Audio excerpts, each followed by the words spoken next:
right, welcome back to another episode of That's When I Knew the Podcast, where real people have real conversations about their journey towards building a meaningful career in tech sales. And wow, it's pretty rare that as a African American in tech sales, that you have an opportunity to sell to someone who looks like you. And for someone who's been in the industry for a little while now, I always cherish those moments. I always value those moments because um, I know in my heart that this is an opportunity to give someone that looks like me just a great buying experience. And today, the guest that I have on the podcast is actually someone that it was a previous prospect of mine. So this is coming full circle, and we stayed connected. You know, relationships are key. The person that I have on the podcast today has lots of experience in the social media, digital marketing industry, is an entrepreneur. She's the CMO and co-founder of B3 Media Solutions, which is a digital agency, a digital intelligence agency that specializes in helping Fortune 100 brands set up and optimize their digital analytics practice. She's also the co-host of a podcast called Brand Rewind, which is a podcast centered around helping marketing teams learn from the mistakes of other brands that have missed the mark. And I'm just so really, really happy and excited to have this person on the podcast today to learn from her and capture her knowledge, wisdom, and experience for the podcast and the listeners out there. So without further ado, Barika, welcome to That's When I Knew the Podcast. Yeah, hello, Robert. Yes, I do know you from past sales experience, and you were awesome, by the way. And I'm super excited to be here. So thank you so much for having me. Absolutely. I'm really excited to have you on the show. You're actually the first person I've tried my first prospective customer to have on the podcast. So, uh, I Oh, guess really? Okay, well, that's awesome. for the record, I mean, was your experience working with me? Was it all right? I mean, was I a salesy? You Was I know like a used what? car salesman type person? You were actually really cool. Like I really one, it was really refreshing to work with someone that looked like me and that was a salesperson, especially in that industry. So that particular aspect was what made it stick out for me. So obviously, I have no control of how my clients decide, but obviously that did help because I'm like, you know what, you need to give that tool another try. Like just like think about it. So I would help a brother out. No, I appreciate it. No, I appreciate it, and it's the same here. I'm always curious to know, like, because you are an entrepreneur, and you're in marketing, so we're gonna get into like marketing and sales and that relationship in a bit, but you're also an entrepreneur. You're a CMO, so people are probably trying to sell things to you all the time, and I always wondered. I wonder, like, being in that position, if that's of value to you to also be able to work with the vendors that also look like you, and can connect with you on that level. Absolutely. Absolutely. I love being able to work with, like, my people, any opportunity that I can, because I just think that there's like a shared history that, is unspoken that we both know. And because in this industry, whether it's sales or marketing, like there's so many people that don't look like us and sometimes don't regard our ideals and the things that we say. So I definitely take it with, I feel more of a kinship. And so I definitely want to hear what they have to say. And I want to, like, give them respect because it's a hard job. Yeah, it's a hard job. It's a hard job, but that's wonderful. I, It's I a love hard to hear job. It is. that. It's a Yeah. hard job. So I understand it. Awesome. Awesome. Well, we got a lot to cover today. I mean, we're going to be talking about some interesting Okay. stuff. We're talking about data. We're talking about social media. We're talking about the relationship between sales and Music marketing. to my ears. Yeah, everything that is in your realm, in your purview. But I want to take it a step back. But actually, before we take it a step back, I think it's important to set the stage here for this conversation. Can you tell the audience a little bit about B3 Media Solutions, what you do? Is I know I gave like the elevator pitch, but if you could just share a little bit more about what you all are about, and then also like what your responsibilities are there as the CMO. Sure. So, as you stated, B3 Media Solutions is a digital analytics and reporting firm. And we just have a passion for even producing data driven content. So, we have a team of analysts and creatives who specialize in creating and implementing social media strategies backed by data.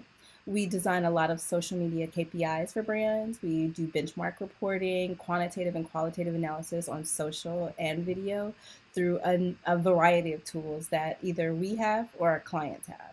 Okay, awesome, awesome. That's the quick version. Got it. That's all we need. That's all we need. I want to set the stage here because as we go through your career journey, I think it's going to be fascinating for the audience to be able to see how you've gotten to where you are today. So, let's share a little bit about you to the TWIK podcast audience. Can you talk a little bit about like your upbringing in Dallas, Texas? Is that right? Where you Yeah, were? so Okay. I'm originally from Dallas, Texas. I don't have an Okay. accent.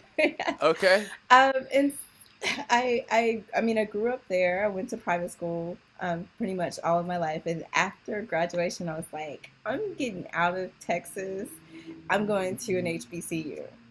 So I went to Fisk University and I graduated from Fisk University in Nashville, Tennessee. Wonderful place. I love that place. And so after that, I kind of came, I went to Fisk and then I came back to Texas and I worked for Honda, which, awesome cars. And so I really fell in love there with cars. And I got an opportunity to do this program that they did where you got to travel through the whole entire company, every division, and you got to pick which division you wanted to be in.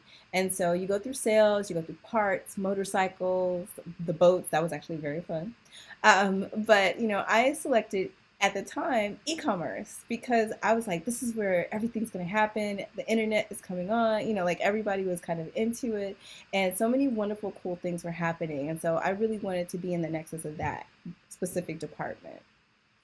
So from there, in e-commerce, I really got into market research and being able to use the internet to get understanding around what people were saying, how they felt about cars, how they thought about purchasing, the websites and user experiences. So it was really just kind of like just awakening me to like the things that you can learn and do online. And then after that, Well, I let's say actually got. Oh, okay. I'm sorry. yeah, let's say I would pause I'll there stop. because I'll stop. there's so much there. I mean, first of all, like, what did you want to be when you were growing up? Like, what? Were your parents in corporate America? So was that like kind of pushed on you and things that you saw, or like what did you want to be growing up, and what was kind No. of expected of you? So my dad was actually in corporate America. So my dad worked for Okay, Frito-Lay and then he worked for okay, Mobil Oil. So okay, I would see him go to work every day. He's an accountant, so like there were spreadsheets and he's okay. really amazing with numbers. My Nice. mother, she's actually a teacher. So she instilled Oh, like okay. reading with me. So like in the summer, literally we'd stay home and like read books. Like we go to the library and we read books all the time. Like that's what we do in the summertime. So that it wasn't that like, so don't laugh at me. I really wanted to be an opera singer, An opera and singer. I Okay. also wanted to be. Said don't laugh. That's actually I wasn't expecting that. You don't really hear too many people say that. Like, that's cool. I did. I took opera lessons for a really long time and piano lessons. So I was like, I'm gonna grow up and I'm gonna be the next Leontine Price.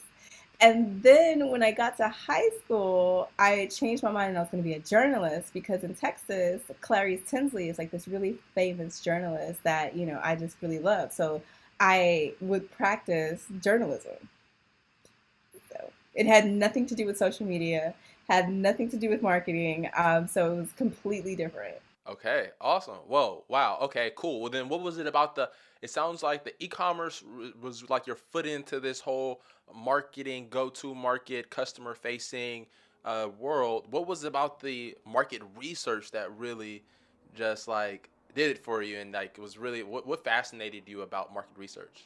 It was it was exciting. It was like a window into people's soul, like what made them purchase things, what made them want certain things, what types of marketing messages, how you could lay out a site and get people interested, what they would click on. So all of those things, because I was also a psychology major, all of those things were really what made me like really interested in learning more about people and learning how as a marketer I could understand people and use those things to help provide solutions. Awesome. Wow, that's really cool. Okay. Okay. Yeah. So we're at Hyundai. You found your way into the market research Honda. department. Honda. Honda. Oh, okay. Well, We're at Honda now. Hyundai makes an That, appearance that later that'll on. make it later. That all right, all Yeah. right, all right. I'm getting ahead of myself, y'all. Okay, so we're at Honda. Okay, cool. Was Yes. Hyundai even around, like as a company? Side note, I don't even. Were they Yeah, they around? were. They Oh, were. They okay. were around. Like they had been around Okay. since like the 70s. But Oh, okay, in okay. I thought they Texas, were newer company. Honda, no, but Honda Finance was in Texas. So because of that program, I got moved out to the Honda that is here in California. So that's how I landed from Texas to California. Okay, okay, okay. And so, where does that lead us to next? Then, once you were at Honda, doing the market research, where did you transition from that department, uh, going forward? So that's where it gets really interesting. So Okay, I actually, my friend took a job at this company called Ant Mobile. And I was okay. like, ooh, that sounds like a cool place. It was in telecommunications.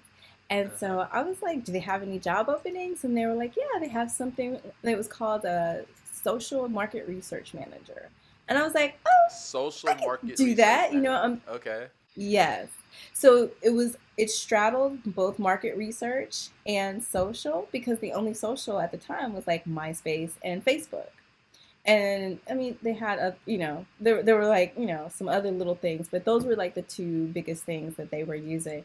And so I really got immersed in the social part of it as it was growing because we at mobile, we had really cool things like our phone had like before the iPhone, we had the ability to actually like show content. So we would record music artists like Snoop Dogg like came into the studio. We had Little Bush like actual cartoons. Like they were designing content to place on the phone that you could like access like an app.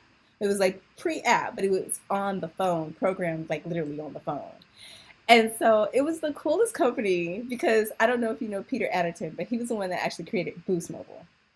So this was his spinoff company that was more content focused. And so I really got into social and understanding how to like use that to like create social strategies and like use it to like market to people. And that's where it all started. Wow. So this is the MySpace days, like. So how were you doing that? Were you This like is going the on the walls? MySpace. Because I Yes. feel like that's Like it was that's where that's where all the information was at on the walls, right? Yes, like it was very manual because there weren't tools like at the time. So I didn't really see tools come out to about maybe 2007, 2008. Like we saw like a couple of tools, but everything was very manual and like actually being in the communities, actually having those one-on-one conversations, very much like sales, because you had to get in there, you had to ask questions. So it was more like ethnographic anything else than it was like social. Got it. Wow. Yeah, that's amazing. So you're a pioneer in this space. I mean, if you want to say it like that, I definitely have been around since Radian 6 days, and like that being the only tool around in I social. don't So even know what Radiant definitely, 6 is. see right there, No, that's right cool though. there. No, that's cool because like you're also a testament to how fast we both are, how fast tech moves. Because I remember being in high school and like having a sidekick and trying to go on MySpace, and it's taking like a whole class period just to get to for the site to load. I mean, we've come a long way as far as like being able to like serve up content and like use our phones and technology, but I think that it is allowing for more richer experiences because it was just really hard and time consuming back then. Like I'm so thankful that technology has like evolved to the place where we can get to insights and things a lot quicker and information quicker and faster. Right. It's almost like back in the day. you have to really want to like use the phone to do these things, whereas today you cannot.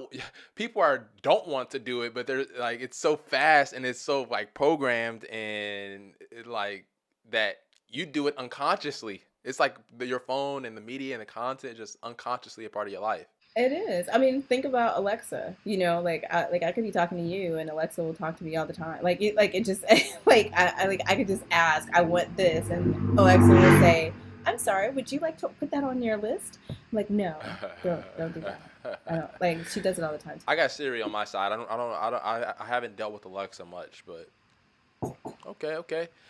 But let me I ask have you this. Siri. I have Yeah. Siri. I want to know. So how did you get from Amp Mobile to being a founder for B3 Media Solutions? Like, what happened in between then and that part of your journey? So what happened is I worked with a lot of different like social media companies, really being like the social and market reach. Like there was this kind of combination of the role where you were doing both quant and quantitative research and social. So being able to be a part of those agencies and even client side, so I worked with Activision, being able to do that, like I was able to really get an education of like you how combining those data sources together, how powerful they were, how they could unlock information that the marketing team could then use, the sales team could then use, the PR teams could then use to be able to do their jobs. And so I landed at a market research company. I actually convinced him that he needed to hire me. And it took him about a year to do it. But I like had a conversation, I had my whole pitch, and it was a company called Bastion DB5. And I went to the like because he was actually my client at Amp Mobile. So he worked for another company, then he started his company, and he and I stayed in touch. And so when he started this market research company, I was like, hey, I do this. I think we should like work together because I can really complement your business. And so he was like, I'll think about that. And social media thing, that's not gonna go. Like, that was the thought at the time that social media was just gonna kind of like be a fad. It was gonna come and it went. But he really saw how like social media was really taking hold, and clients were asking, hey, do you also do social? Like, is that something? And so he called me and he was like, let's do it.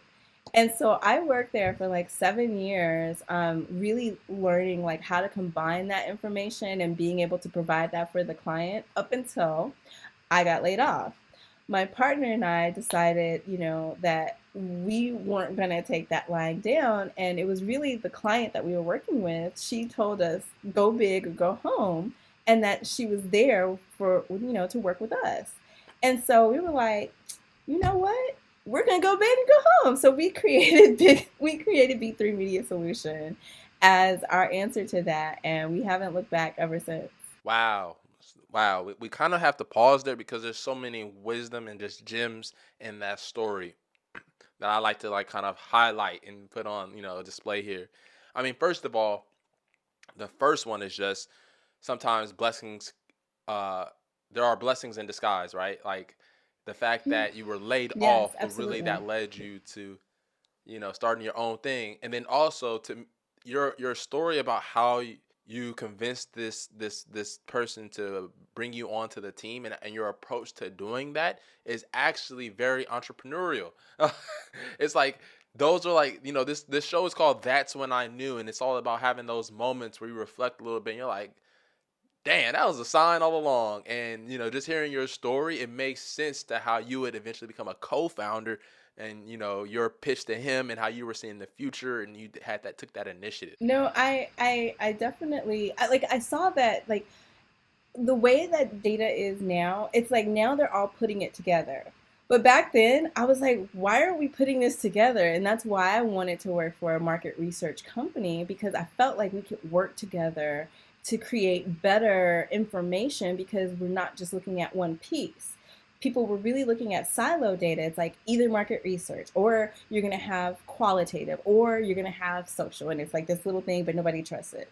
So I was like, if I could put the rigor of market research into social, then I feel like we would have something that brands could reliably use to be able to get insights and information.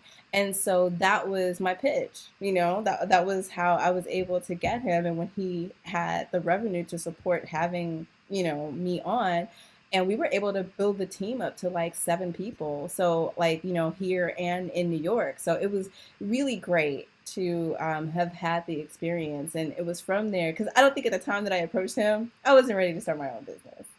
But like by the end of that, I was ready, because I mean, I don't think I was. I could have, but I just, I felt like I needed that experience to really gain the insights and the wisdom of seeing him run his own small business, and I could then take those learnings and create my own.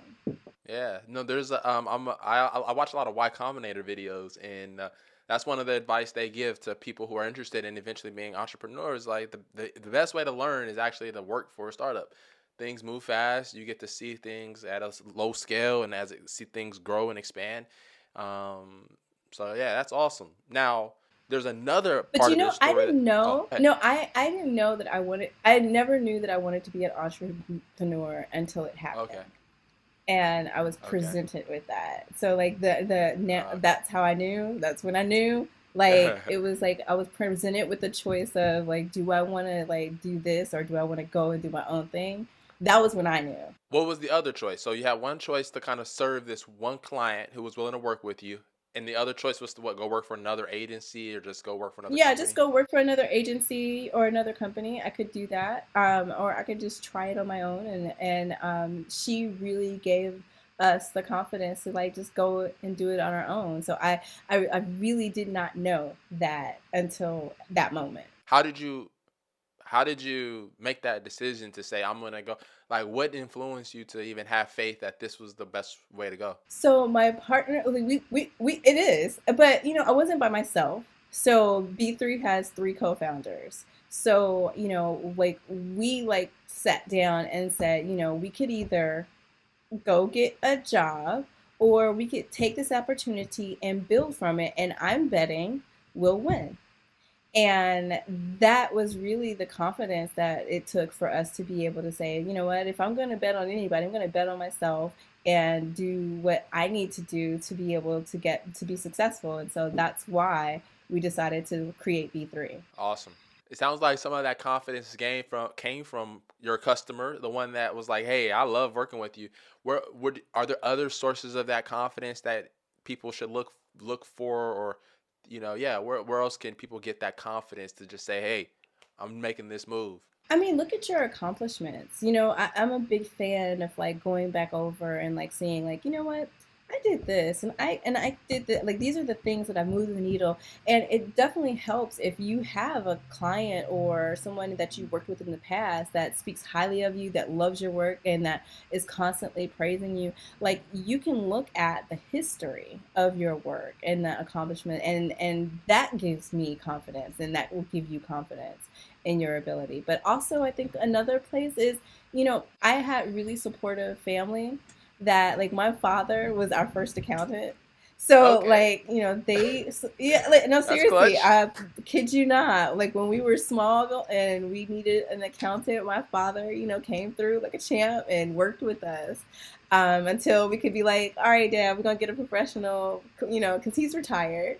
Not that he wasn't professional, but he's retired, and so it was even from my family, I was able to draw that. Wow, now that's awesome. Here's another gem from this story, and that is also super relevant to sales professionals. Um, you were working for a company, and basically one of your customers loved you so much, and like it was you. Basically, they this is a prime example of people don't buy people buy from people, and that's incredible that because of that relationship you were able to go off and start your own thing and use that to catapult you to move forward.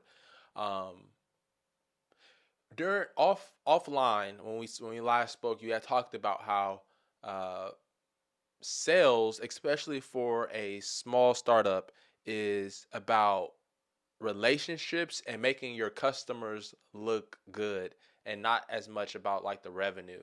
Not that revenue is not important, but your main focus should be on the prior, right? Can you talk a little bit about that mindset and how that influenced everything, kickstarting with B3 Media?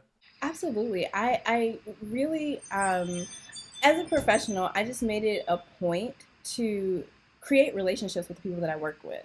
If I'm working for them as a client and they're my client, I want them to look amazing. Like my number one goal is to make sure that they look great in front of their colleagues, in front of their peers, in front of their executives, because when they do, then they that endears them to me, that endears them to my service and to my business. And so for salespeople, I think that the key aspect of that is like, I'm interested in your day. How was your day? Like, how was your kids? Like, I want to know, like, when you had a hard day and you just like, I want my client vents to me, like, because I'm not just, there to make them look good, but I'm also like genuinely involved and engaged in their life. And I think that for me is been the takeaway, is that like, even when people have heard about me and we've gotten business from word of mouth, or from my partner, they've heard about her work and how detailed she is, like they are interested, and then we become friends because we're genuinely engaged with who they are as a person. And I think seeing the person, and the fact that they have kids, they have other things going on, and being that help in that moment when they need it, and then saying, hey, how did that go?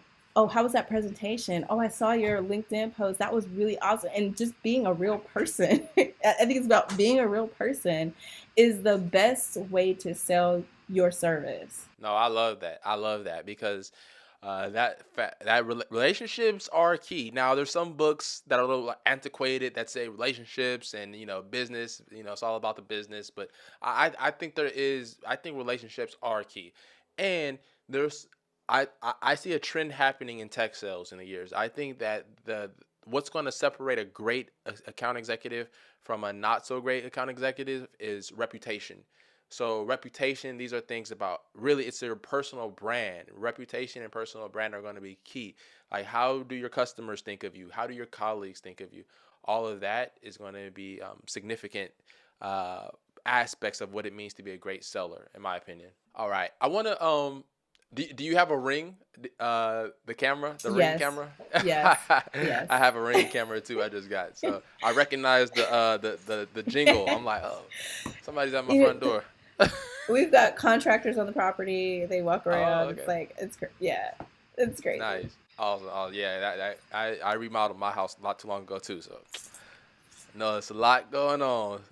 No, but I think to your point, I definitely think that for in like the trend that you're seeing, it doesn't matter. I think it's in all sales, because as a small business, I have to sell my services to people. So I think all sales would benefit from being able to create those relationships, to nurture those relationships, not just through email, but like picking up the phone and calling, like like if I have that relationship, I'll text and just say hi.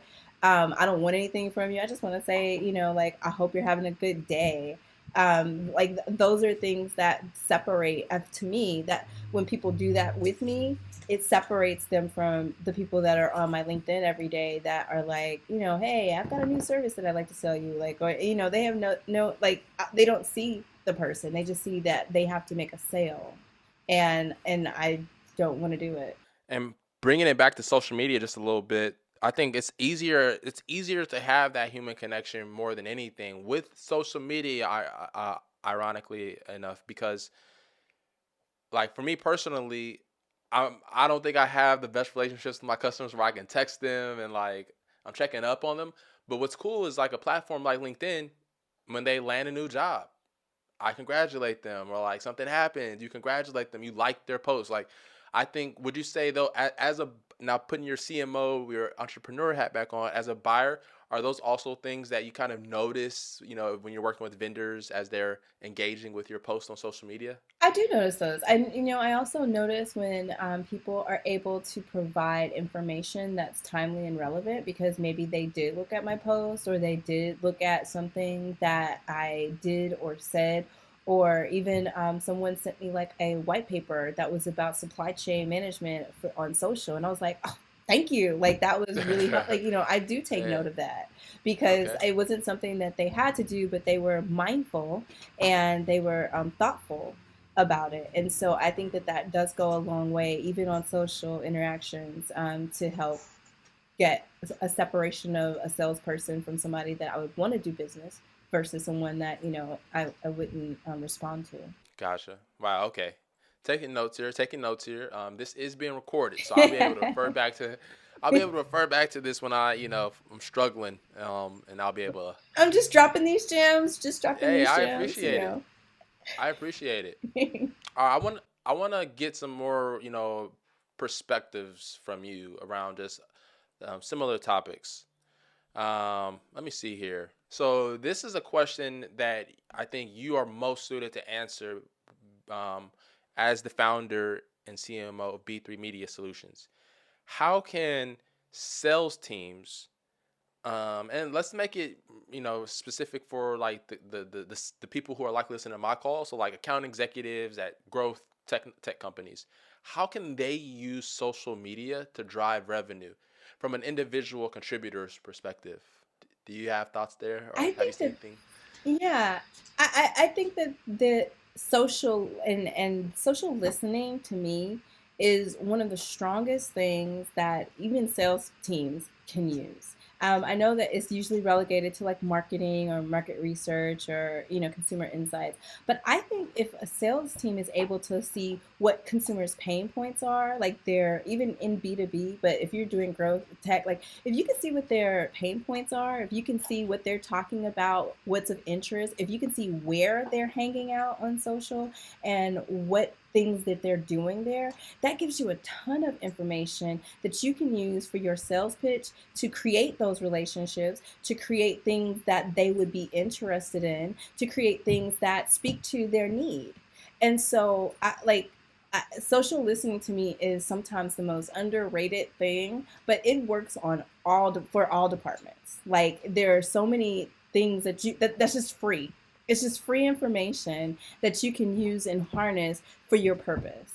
And so not using it is you're missing out on an opportunity to actually be a better salesperson. Absolutely. And it's not only free in terms of like financially, it's also free in terms of bias because, obviously people have Exactly. bias, but if you have a user research call with someone, they may not keep it all the way real with you. They may or they may not. Whereas somebody Right. on Twitter, whether they're happy, excited, or angry, it's how they are likely feeling in that moment. So it's like raw, uncut Exactly. insights. Exactly. And even if you think about like places like Capterra and G2 Crowd, like where people are professionals are giving feedback on tools and services and things that they use, like that's just free feedback that they're giving. And so as a salesperson, I'm like taking notes. Okay, so like she don't like that because X, Y, and Z. Oh, okay. So maybe I talk to the product teams and say, hey, how can we, work on this? And then let's do some messaging around how this is now like, the latest and greatest, or how this new feature is going to speak to these pain points or cons, as they call them on those of the tool. So you can even do that's free research, that you can get to easily and kind of see how people think about things. Yeah, no, most definitely. I'll give a couple of examples of how I've used it in my career. So at Talkwalker, which is the social listening and analytics software, I would actually run a query on Twitter to search all Twitter bios of people who had the term CMO or communications, and then I would use that to basically identify people who could be prospects, and then find their email and then kind of message them. And also you have to do some user research to or research to make sure that you're sending them relevant content, as you mentioned. But that was one thing, and then more recently, um, scouring like Reddit and these forums to find to find like people who are using our competitors and then kind of messaging them with like some very targeted, like, hey, I know you're using them. Here's how we're different. Here's how we're better. And so social media is in like there's a lot of use cases that an individual seller could implement. No, I think another good one that you because I love like the bio list, yes, absolutely. I think another good one that I have been working on is in audio spaces. So looking Oh, at tell me more. Clubhouse, like there's a ton of professional. It was like the audio version of LinkedIn. So you have people, and you can look at their bios too and see, like, very similar to Twitter, and see, okay, oh, he works at, automotive. So there'll be automotive EV conversations. There'll be people that are specifically Tesla focused. There will be people that are specifically talking about, fashion and retail, the stores that they work for, and how to best merchandise those things. Or if I'm a small business and I'm marketing to other small businesses, I could be a resource in accounting, or I could be a resource in bookkeeping. So I like to go there and just listen and take note of the people that are at those companies, then put them into like LinkedIn, look them up, and then I have my list in LinkedIn Navigator of like people that I can contact because they work at these companies, they don't want to work at those companies anymore. Like it's just like so many wonderful things that you can do with that audio data as well, in the way of sales. So I think that there is an opportunity, especially in Clubhouse. I haven't, in Twitter Spaces, you can kind of do some of the similar things, but I don't see the breadth of the conversations happening as much as I would see on a Clubhouse. Got it. Wow. I how we doing on time? I actually, you make me want. I want to kind of go into another topic that I really had planned for us, but I'm interested in. Okay, my first question for you is this. So, what do you think about the trends happening, like what in social media? I mean, we got Clubhouse. There's also what's there's a lot of audio type spaces. Discord, that's the one I was thinking of. Like, what are your thoughts on these up and coming social media platforms? I mean, I think that they're up and coming because people are always looking for what's new and what's next. And with cryptocurrency and NFTs becoming the forefront, these closed communities that you have to be invited to get information, I think that that's where people are gravitating to because they want the sense of feeling in to being in a community. I mean, like Facebook, like a lot of the younger generation have really moved away from that. And Instagram is kind of like, you know, Instagram.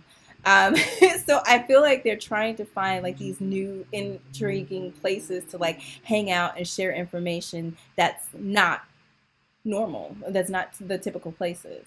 And so I think we're going to see more of those because I think people are just looking for places where they can be themselves and share with their unique community. So like more niche platforms is what we're going to start seeing, honestly. I believe it. Yeah, Instagram is like the throwback TikTok. Every Exactly. Tik, I mean, because everybody's on TikTok.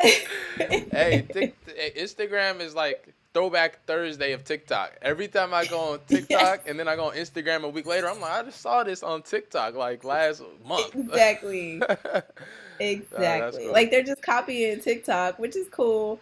But, I just think that like as Gen Z kind of grows up, they're gonna gravitate away from like those traditional type of platforms. And like I've even seen it in like, 17-year-old, and he's like, I was like, post on Instagram. Oh, he's like, no, why would I want to do that? And I'm like, seriously? It's like, wow, it's just really interesting to see this generation and kind of like they're really more into Discord. They're really more into TikTok and niche platforms because not everybody's there. Yeah, no, that's a fact. I've been seeing it too. Okay. This is my current event rapid fire. What about what are your thoughts on Elon Musk buying TikTok? Or not TikTok, Twitter. Did you did you see my episode of Brand Rewind yesterday? I So didn't get a I chance. I had didn't an get a chance. extensive I had an extensive conversation about this. And so, while it's good and fine, I think Elon Musk is, you know, a genius, really. I think my concern was more around what it will become, because free speech is not always free. And I think that it can always come at a cost, especially when children are being bullied, or, human traffic. There's so many ways that predators are able to get in, and bullies are able to get in, and scammers are able to get in. And so part of why Twitter had those protections in was to keep it safe, and to keep people from feeling like they were being bullied, or hate speech to being proliferated, or misinformation to be out there. And no, they weren't perfect. They weren't even really good, but they were trying to build that.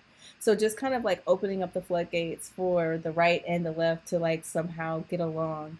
I think the people in the middle are going to they may suffer because of that. And I my concern is with that. Is like, how are they Yeah. going to protect, the people who are hurt by it being an open town forum? I think yeah, let's see, because there are responsibilities. Like even Facebook, they've seen it in the last year with the whole like body Yeah, image of women and like suicide. Like I think we think yeah, that are these the tech companies historically have thought that, oh, this is tech and it's an app, but like I think there's it's not. actually more. This is actually more powerful than a lot of people think. And I think also there was a movie on Netflix about this too. There's a lot more science and research that goes into how they're developing these things too. That makes it. Yeah, it's just. I mean, the fact that Instagram and like is addicting, and Facebook is addicting for certain people, like that's that's a problem. Yeah, I think so too. But with Twitter, I think the ability to just say whatever you want and just like get it out there. I think like there's less video and photos, even though they do have those capabilities. I think the words do hurt, and you don't see that, like pictures, like the way body image and things like that, but words also hurt. And so that is my concern with just kind of like opening the floodgates and letting everybody say whatever they want, and because people are like, words will never hurt you, but that's not true. And words have killed people, and caused them to commit suicide. So I do think that there is, with I have to go back to Spider-Man because I love him, but with great power there is great responsibility, and I don't want Elon to forget that. Pray for him. Well, He's here's so here. funny. I don't know. Hey, look, I pray. Okay, here's another. Okay, here's something that I don't really know. I don't really know much about. Um, I just think it's funny. So Trump, I saw an article that Trump is back on social media, and it's like he's back on social media on his social site called Truth. Yes, I just think I that's heard funny as that. hell. He just gonna The call it Truth. irony of that. Yeah, Because he he said wants it to it's be like it is the truth, his version though. Right. true. True. Yeah, true. Yeah. No, that's funny. That's funny. I was going to ask why. What was your question? Did you think that that was going to continue to make it, or was it going to go the way of CNN Plus? There was no question. It was more of just a statement. Now I think it's funny that he called his social media company Truth. So Well, I think I don't think it's going to last. Of okay. all of Are you them, I do you think that is going to go away. do you have a Truth account? No. What about okay? What about There's another app called Fanbase, which is owned by a black guy. What are your thoughts on that? And his whole thing his whole thing was like these social media tech giants take advantage of people of color, and so he wanted to build an app that gave more of the power and control. And it's funny because Instagram is basically copying this man. But what are your thoughts on fan base, if you know about that? And yeah, what are your thoughts on that? I remember reading about Fanbase, and I kind of like played around with it for a little bit because I thought it was a great idea to give, like, to create a platform, because the whole reason why these platforms are coming up is because people are looking for communities where they can belong and you know, feel more of themselves, and less like they're out misfits, or being relegated to the outskirts of society. So I applaud people that are trying to create these communities where they can be with themselves and you know, even Truth Social to that degree. I just like with any platform, there has to be moderation.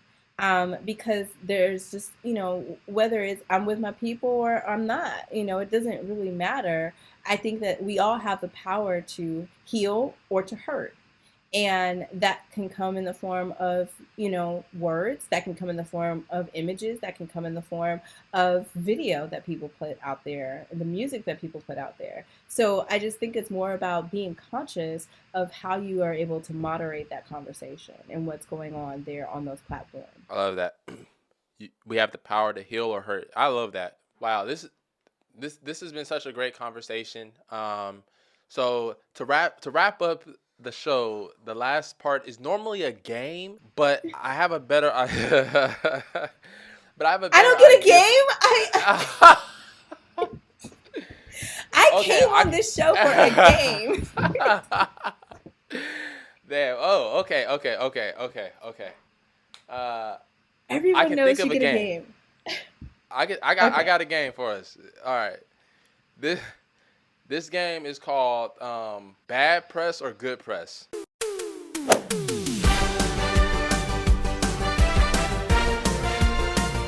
Okay. Okay. The first one is the Will Smith and Chris Rock at the Oscars. Bad press or good press for I mean, Chris for who? Rock. For Chris Rock, Good press. Good press. because how he handled it. One, because how he handled it, but two, did you see the sales to his show, his tour after he got slapped? I mean, like, they were impressive, and they were not doing those numbers prior to the slap. So, Okay. All right. good What press. about for the Oscars? That was a tough one. I you know, I think it might be good press. I think it might be Okay. good. And Okay. I'll tell you why. Because next year, everyone's going to be like, oh, what's going to happen? Like, everyone's going to be tuned in to see, because one, Will Smith can't come back. But, like, is anybody else going to, like, act crazy if they invite Kanye? Will it happen? Like, I don't know. I'm really happy for you. I'm going to let you finish. But Beyonce had one of the best videos of all time. Well, now that you said that it's good press, somebody's getting slapped at the neck. They're gonna make it an annual thing. Somebody getting slapped because let's hire some black folks to just act a fool so we can get. Nah, that's I messed up. hope not. I hope not. Yeah, I But don't think it they will. does. It does. I don't think they will. I think they will definitely have security on site. Yes. But their ratings were very high, thanks to that. Like, people tuned in Yeah. a lot more after it happened. So I think good Yeah. press. Okay. I don't need to ask about Will. I think we all know that was bad press for him. Yeah. Okay. Unless you have a hot take there. No? Okay. No, I think that was just bad. Okay. Just bad press. Okay. Another one for you.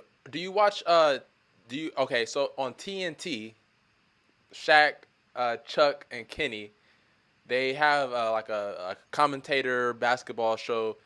The Nets lost, and TNT came up with this hilarious kind of skit of Kevin Durant and the Knicks, or excuse me, the Nets, Ben Simmons, that whole situation on the bus. Did you see that? Did you see it I online? It did kind of went not. viral. Okay. I did not. Okay. I'm not a All right. sports fan. That was first fan. Okay. I'm gonna say it was good press because it was funny as heck. It was good press. It was fun. You gotta check it out. Well, It was really funny. it was well executed. It was well executed. If you've been following the whole like Ben Simmons fiasco and Kevin Durant and the Nets, it was really good. Okay. All Okay. right. All right. I'll check All right, it we're gonna out. end the game. We're gonna end the game with this. This is a game. This is a question you Okay. actually cannot get wrong because your opinion. Okay. What was your favorite thing to happen in the realm of social and society culture in let's say in the last year? In the last year, you know, Yeah. My favorite thing was when Facebook and Instagram and WhatsApp went down. It was awesome because as a Okay. person who works in social media, just seeing how people went to Twitter and like there were like these mental breakdowns and I was reading because I was doing community management at the time.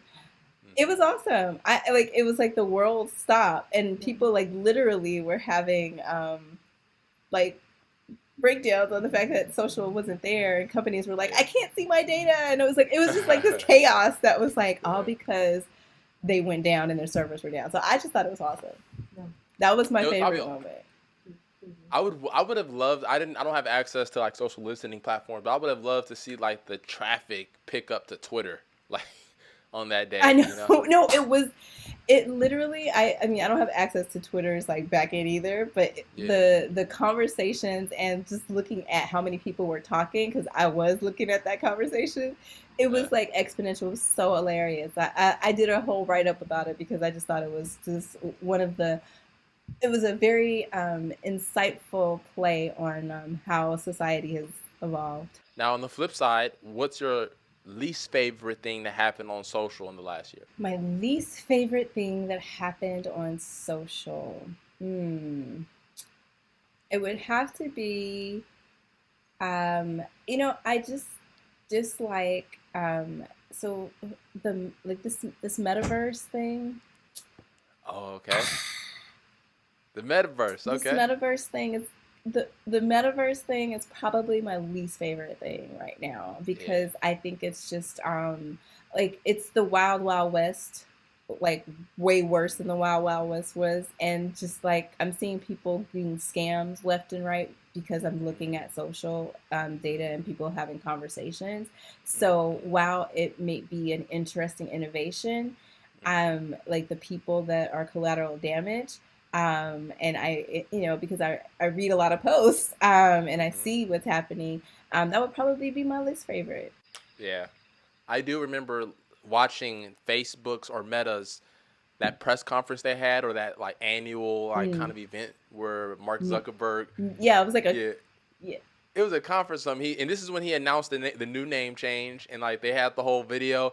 And I'm just sitting there like, I think too, this was with times where a little bit more closer to like George Floyd, and there were just other things happening. And I'm just like, Facebook is one of the richest companies in the world, talking about the metaverse. And like, first of all, the metaverse is a privileged verse. Like not everyone can be in the metaverse. There's a lot of folks that barely here on Earth surviving. Like you can have a nice house in the metaverse, but like be homeless. Like. It just to me it just is like it's cool and all, but like it's not. I was in my back of my mind I'm just like this is cool and all, but this is a privileged type of thing and and it's escapism too, like to a degree because you're not really here, and unless you can afford a $400 headset and handsets to go with it, like you can't really get in the metaverse. I mean, Roblox is there, like but it's not the same as like the metaverse and being a part of that. So I do think you're right. It is a privilege first. Wow. Well, this has been a fun conversation. Barika, thank you so much for joining me on That's Why I Knew the podcast. You've dropped some good gems, some great gems that I'm going to keep with me that I hope inspires the listeners. And best of luck with V3 Media Solutions. I wish you great and continued success. And thanks again for joining me on the podcast. Thank you so much for having me on the podcast. I've enjoyed our time. I had so much fun with you. And thanks for making that game. Oh, yes. No problem. I had to think on my toes, but all right. Until next time. I remember when the vision wasn't as clear. I don't think they thought that I would make it, but motherfuck they thoughts, cause I'm here. Now we here for the taking, yeah. My God.